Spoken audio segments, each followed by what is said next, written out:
2003వ సంవత్సరంలో జియర్ మఠానికి సంబంధించిన రవికుమార్ అనేటువంటి వ్యక్తి పరకామణిలో చోరీ చేస్తూ ఉండగా 8 $100 నోట్లు అతని దగ్గర విజిలెన్స్ వాళ్ళు పట్టుకోవటం జరిగింది. ఆ పట్టుకున్నటువంటి సొమ్ము ఆనాటి ఇండియన్ కరెన్సీ విలువ ప్రకారం 72,000 రూపాయలని తేల్చినారు. మా వాళ్ళు లోతైనటువంటి పరిశీలన చేయటం ద్వారా అతను దాదాపు 20 సంవత్సరాలుగా ఈ రకంగా చేస్తున్నాడన్నటువంటి విషయాన్ని బయట పెట్టిందే వైఎస్ఆర్ పార్టీ నేతృత్వంలో ఉన్నటువంటి మా పాలక మండలి, మా అధికారులు, ఆనాటి అధికారులు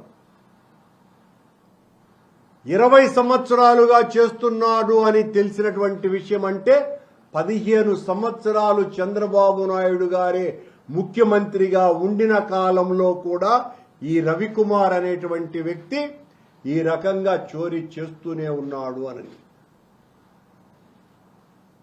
రవికుమార్ ను పట్టుకున్నదే మా వాళ్ళు, అంటే మా ప్రభుత్వంలో అధికారులు.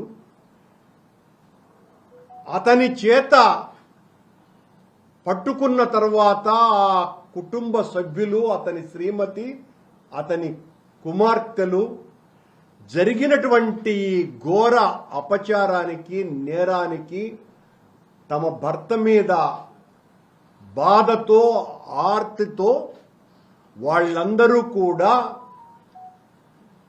దేవస్థాన అధికారులను సంప్రదించి ప్రాయశ్చిత్తంగా, పాప పరిహారంగా, స్వచ్ఛందగా చేసినటువంటి తప్పుకు దేవుడికి కానుకగా, ప్రతిఫలంగా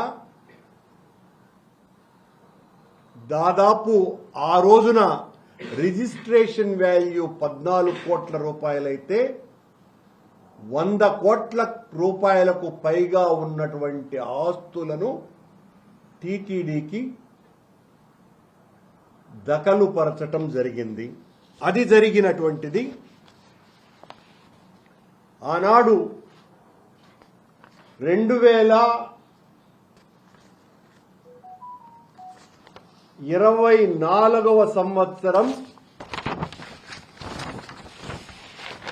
19/6/2023వ సంవత్సరంలో వాళ్ళు, ఇది బోర్డు రెజల్యూషన్, వాళ్ళు ఇచ్చినారు. ఇట్లా 14 కోట్ల రూపాయల ఆస్తిని బోర్డు తీర్మానం ద్వారా ఆమోదించటం జరిగింది అని ఈ విషయాన్ని స్పష్టంగా తీసుకోవడం. అప్పుడు నేను అధ్యక్షుడిని కాదు.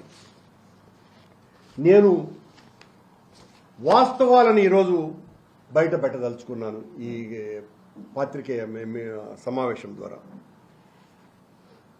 చంద్రబాబు గారి టైంలో 15 సంవత్సరాలలో ఎన్నిసార్లు అతను ఈ దొంగతనం చేసి ఉంటే అంత కూడబెట్టి ఉంటాడు మీరు కనిపెట్టారా?